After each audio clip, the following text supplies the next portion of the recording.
शेखर सुमन ने हाल ही में चल रहे लोकसभा चुनाव के बीच भारतीय जनता पार्टी को ज्वाइन किया था।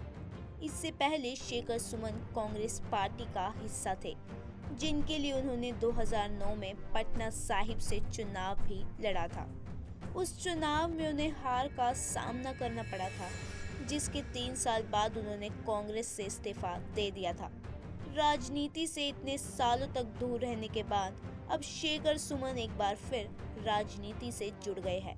हालांकि एक्टर का कहना है कि एक्टिंग को छोड़कर फुल टाइम पॉलिटिशियन बनने का कोई उनका इरादा नहीं है।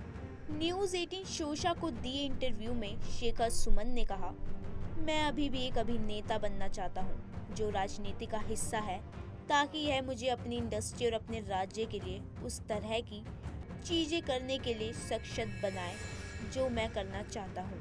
मैं किसी राजनीतिक उथल पुथल और बहस में नहीं पड़ना चाहता और ना ही मेरी कोई राजनीतिक महत्वाकांक्षाएं है। मैं कोई राजनेता नहीं हूँ, मैं राजनीति में नहीं रहना चाहता और फिर भी राजनीति में रहकर उस तरह की चीज़ें करना चाहता हूँ जो मैं करना चाहता हूँ। शेखर सुमन ने आगे कहा, ऐसा नहीं है कि अगर मैं डिलीवर नहीं कर पाया तो मैं इसी के साथ लगा रहूँगा। मैंने अपने लिए एक समय सीमा तय कर ली है और यदि मैंने खुद से जो वादा किया है उसे पूरा नहीं कर पाता तो मैं बाहर निकलने का विकल्प चुनूंगा। मैं यह एक विशेष कारण से आया हूँ, सेवा करने के लिए। यदि मैं सेवा करने में असमर्थ हूँ तो मैं रहने का कोई मतलब नहीं है। लेकिन जब आप अपनी सकारात्मकता और दृढ़ संकल्प के साथ आते हैं तो भगवान भी मदद करते हैं।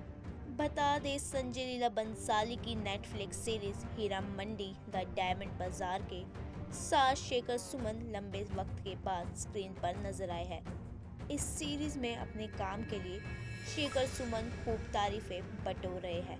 शेखर सुमन ने हीरा मंडी में जुल्फिकार अहमद का किरदार निभाया है। इस सीरीज में शेखर सुमन के साथ उनके बेटे अध्ययन सुमन भी काम कर रहे हैं। बता दें कि इन दिनों शेखर सुमन जुल्फिकार के लिए चर्चाओं में बने हुए हैं और लोगों को एक्टर का काम बेहद पसंद आया और दर्शक उनकी काफ़ी तारीफें भी कर रहे हैं। इसके अलावा शेखर सुमन ने हाल ही में संजय लीला बंसाली की भांजी शर्मिन सहगल की ट्रोलिंग पर भी रिएक्शन किया था। जी हाँ, इस पर उन्होंने कहा था कि शायद SLB ने इसके बारे में नहीं सोचा होगा। शेखर ने कहा कि शर्मिन सहगल एक यंग लड़की है और इस तरह की ट्रोलिंग उन्हें बर्बाद कर सकती है। साथ ही उन्होंने लोगों से सहज होने के लिए कहा। बता दें कि हीरा मंडी में शर्मिन सहगल की एक्टिंग को लेकर लोगों ने उन्हें निशाने पर ले लिया था।